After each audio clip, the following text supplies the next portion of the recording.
لومي ناتسمع زركب محزني زخنا حبريتا اتا وريتي سنة طبباويت ابز حلف اوارح ابدواي كوينا عرسي كتف زبل ملأختي الناس معت زنبرة سنة طبباويت فيفن سحلن ابزي حزووان عرس قتلت فتصيما زبل حبريتا ناتسمع زركب انتخون ازيد ما كابتي قدمي كلتا معالتي ابلعلي ودي 13 عامت ولادا استفصمه مسكحك حيزخنا قتلت ازي نجر ما عرسو أطفئو تواهيلو انتبك نجرجن قتاليو سبأي أديو زبل حبريتاون أيتسأنن سلازي اتلومي ناتسمع زلو حبريتا مالتون عرسا أطفئة نزبل كابك قربا أزمادن فلت وشتن زرخونا يوم حبريتا نواخم كنبل نخون كابزي بتوساق دما اتي ودي 13 عامت أبزي حزوان عرسو أطفئون بسبب تقاتلون اناتبهال زوريل زلو ولاديون زم حلالفو ملأختي ألو مالتيو مخنياتو تودي 13 عامت ولادا قدمي مس اتي سنة طبباوي مودشا حدار مجمرة زولدتو انتخون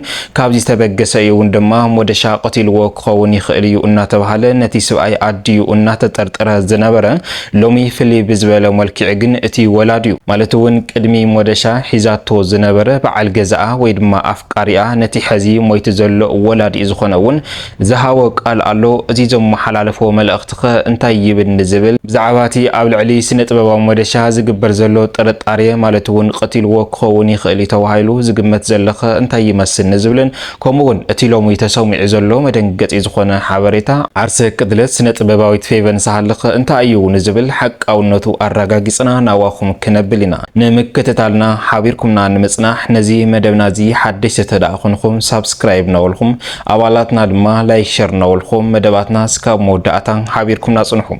مبارك سلومي اناتسمع زركب محزني زخونه حبريتا بزعباتي قدمي كلته معالتي اناتزربه زنبره مالتون ودي 13 عامت ولاد سنه طبباوي تفيفن سحاله زخونه عرسو اطفيو اناتبهاله بسفيحو اناتزرغخه زنبره انتخون نغرغن ازي دما قدمي حدا معالتي ازي عرسو اطفيو زبل حبريتا بسبايا ديو تقتلو زبل حبريتا ايو كسفحفح صنيحو مالتيو لومي كابزي سبغسه دما سنه طبباوي تفيفن سحاله عرسا اطفيا زبل حبريتا ابستفالالي محوراو ميديا بسفيحو اناتزرغخه يركب مالتيو كورات سمعتنا اذا سنه طبباوي تفيفن سحاله ابز حلف اوارح مالتون نحده 6 اوارح ابدواي زصنحت انتخون اذا سبزيا ابدواي بزغاطما ناي امرو صقم دما عرسي كطف الى انابلت ملأختي ناب تختلتان بيتسبان انابصحت بيتسبن سدران تጨنق كم زنبرت زفلطيو اذا سبزيا مالتون ناب دواي خيدا عرسي كطف زولتلو مخنيات سكاب زعلت زيا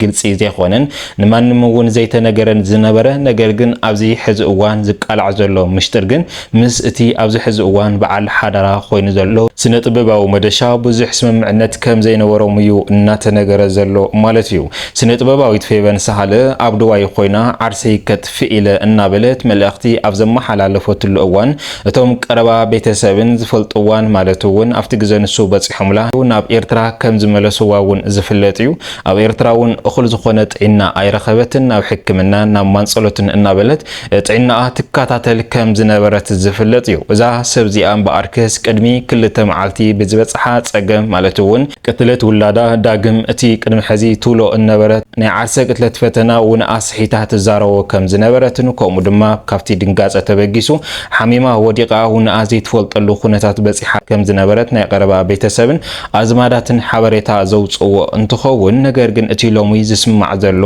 ስነ ጥበባዊት ፌቨን ሰሃለ ዓርሳ ኣጥፊያ ዝብል ሓበሬታ ግን ካብ ሓቂ ዝርሓቐ እዩ እዛ ሰብዚኣ ውንኣስ ሒታ ካብ እቲ ቅትለት ወዳ ድሕሪ ምስማዕ ውንኣስ ሒታ ከም ዘላ ዝኾነን ዘይኾነን ትዛረብ ከም ዘላ ደኣምበር ዓርሳ ከም ዘጥፍአት እዩ ሓበሬታ እናበጽሕ ዘሎ ብሓፈሻ ብህይወት ከም ዘላ እዩ ሓበሬታ እናበጽሕና ዝርከብ ማለት እዩ ክቡራ ሰማዕትና ካብዚ ፍልይ ዝበለ ሓበሬታ ግን ማለት እውን ወላዲ እቲ ወዲ 13 ዓመት ዓርሱ ኣጥፊኡ ዝበሃል ዘሎ ኣብዚ ሕዚ እዋን ድማ ንስነ ጥበባዊ መደሻ እናተጠርጠረ ዘሎ ማለት እውን ወላዲ እቲ ቅድሚ ሕዚ ኣፍቃሪኣ ዝነበረ ቅድሚ ሙስ መደሻ ምርኻባ ንሱ እውን ዘውፅእ ቃል ኣሎ ማለት እዩ ስነ ጥበባዊ መደሻ ክጥርጠር ዝገበረውን እቲ ናይ ቀደም ኣፍቃሪኣ ምዃኑ ሎሚ እናተቃልዐ ይርከብ። ኣብዚ ሕዚ እዋን ድማ በቲ ዘለዎ ጥርጣሬ ክሴታ ኣብ ልዕሊ ስነ ጥበባዊ መደሻ መስሪቱ እናተባሃለ እዩ። ንሳ እውን ቅድሚ ሓደ መዓልቲ ናብ ናይ ሕጊ ኣካላት ኣምሪሓ ከም ዝነበረት ዝፍለጥ እዩ። ነገር ግን በቶም ቀረባ ኣዝማዳትን እዚ ሰብኣይ ወድኽ እዩ ማለት እውን ስነ ጥበባዊት ፌቨን ሳህለ